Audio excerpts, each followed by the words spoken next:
Hello students, तो चलिए आज हम लोग शुरू करते हैं क्लास 9 के एक्सरसाइज 1.4 का क्वेश्चन नंबर 4, जो कि है represent root 9.3 on the number line. तो इस क्वेश्चन में हम लोग को क्या बोला गया है कि रूट 9.3 को हम लोग को नंबर लाइन पे शो करना है। तो अब आप लोगों के दिमाग में नंबर लाइन पे हम लोग रूट वाला वैल्यू कैसे शो कर सकते हैं, तो इसके लिए हम लोग क्या करते हैं ना, थोड़ा सा आइडिया लगाते हैं और फटाक से एकदम ड्रॉ करते हैं अपना नंबर लाइन। तो इसके लिए सबसे फर्स्ट चीज जो रिक्वायर्ड है वो स्केल, पेंसिल और कंपास। तो इस क्वेश्चन को सॉल्व करने के लिए हम लोग सबसे पहले क्या करते हैं, तो एक 9.3 सेंटीमीटर का लाइन ड्रॉ कर लेते हैं। तो हम मान लीजिए ये हमारा स्टार्टिंग पॉइंट है, तो यहाँ से 9.3 सेंटीमीटर कुछ यहाँ हो जाएगा और इसमें 1 सेंटीमीटर हम लोग एक्स्ट्रा लेंगे। तो 1 सेंटीमीटर जब एक्स्ट्रा लेंगे तो ये क्या हो जाएगा, 10.3 सेंटीमीटर हो जाएगा। तो स्टार्टिंग पॉइंट को हम लोग नेम कर लेते हैं ए, जो बीच में हम लोग रुके थे 9.3 पे उसको मार्क कर लेते हैं बी, और जो लास्ट पॉइंट है 10.3 पे उसको मार्क कर लेते हैं सी। अब हम लोग क्या करते हैं, AC का मिड पॉइंट ढूंढते हैं। तो AC का मिड पॉइंट कैसे फाइंड करेंगे, तो total length of the line divided by 2, तो ये हमारा हो जाएगा 5.15। तो अब हम लोग इसको क्या करते हैं, तो मिड पॉइंट ड्रॉ कर लेते हैं। तो ये 10.3 पे था, यहाँ 5.1 यहाँ पर है, तो इसको हम लोग इसका सेंटर मानेंगे और ये हमारा हो जाएगा O। अब ये क्या हो गया ना, क्योंकि हमने इसको 50-50 में ड्रॉ कर दिया है, तो OC एज अ डायमीटर हम लोग लिख लेते हैं। तो OC as a radius, OC को हम लोग रेडियस मानेंगे। तो एज अ रेडियस हम लोग अब क्या करते हैं, तो एक सेमी सर्कल ड्रॉ कर लेते हैं। ये हमारा सेमी सर्कल ड्रॉ हो चुका है। अब हम लोग क्या करेंगे, इस लाइन को थोड़ा सा हम लोग एक्सटेंड कर देते हैं ताकि थोड़ा लंबा हो जाए।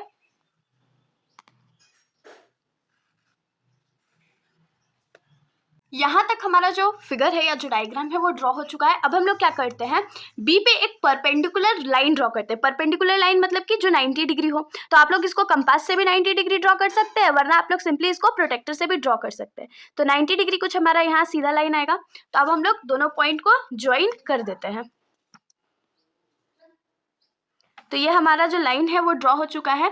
अब देखिए, ये बी का जो लाइन है सेमी सर्कल को इस पॉइंट पे कट कर रहा है ना, तो इस पॉइंट का नेमिंग हम लोग कर देते हैं डी। अब हम लोग को सिंपली क्या करना है, BD को एज अ रेडियस ले करके एक सेमी सर्कल ड्रॉ करना है। तो देखिए, अब हम लोग क्या करते हैं, तो BD को रेडियस लेते हैं और उसके बाद एक सेमी सर्कल ड्रॉ करते हैं। सेमी सर्कल नहीं करना है, बस नीचे वाला जो नंबर लाइन है उस पर हम लोग को इसको कट करना है।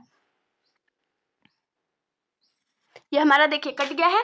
तो अब ये जो हमारा पॉइंट है वो क्या हो जाएगा, तो रूट 9.3 नहीं होगा। अब देखिए ये क्या, जो सेंटर है ना BE, एक काम करते हैं हम लोग इस पॉइंट को BE मान लेते हैं। तो ये जो हमारा लाइन है ना BE, वो हमारा वैल्यू कितना हो जाएगा, तो रूट 9.3 हो जाएगा। ये सिर्फ पॉइंट नहीं हो सकता, BE जो है वो रूट 9.3 है। तो हम लोग इसको नीचे लिख सकते हैं, BE is equal to root 9.3 centimetre unit. जो आप लोगों को लिखना है लिख सकते हैं। अब देखिए, मैं आप लोगों के लिए एक बार स्टेप्स दोबारा रिपीट कर दे रही हूँ।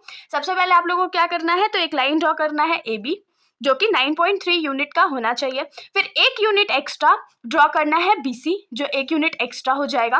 अब क्या करना है, AC का टोटल लेंथ आप लोगों को लेना है और उसको 50-50 में डिवाइड कर देना है। जब आप लोग 50-50 में डिवाइड कर दोगे और उसके बाद स्केल से मार्किंग लेना है, तो हमारे पास पॉइंट O आ जाएगा। अब OC को एज अ रेडियस लेकर के आप लोगों को कंपास के हेल्प से एक सेमी सर्कल ड्रॉ कर देना है।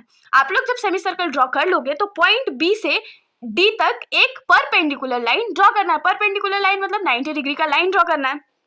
उसके बाद BD को एज अ रेडियस लेके एक आर्क या सेमी सर्कल आप लोग ड्रॉ कर दोगे, और जिस पॉइंट पे आर्क जो है नीचे वाले लाइन को कट करेगा उसको हम लोग पॉइंट E मान लेंगे। उसके बाद आप लोग डायरेक्टली लिख सकते हो कि hence BE is the required answer, या BE is equals to root 9.3 unit. तो होप सो आप लोगों को सॉल्यूशन समझ में आया होगा। अगर आप लोगों को वीडियो अच्छी लगी तो वीडियो को लाइक कर दीजिएगा और मेरे चैनल को बिना सब्सक्राइब किए कहीं मत जाइएगा। Thank you.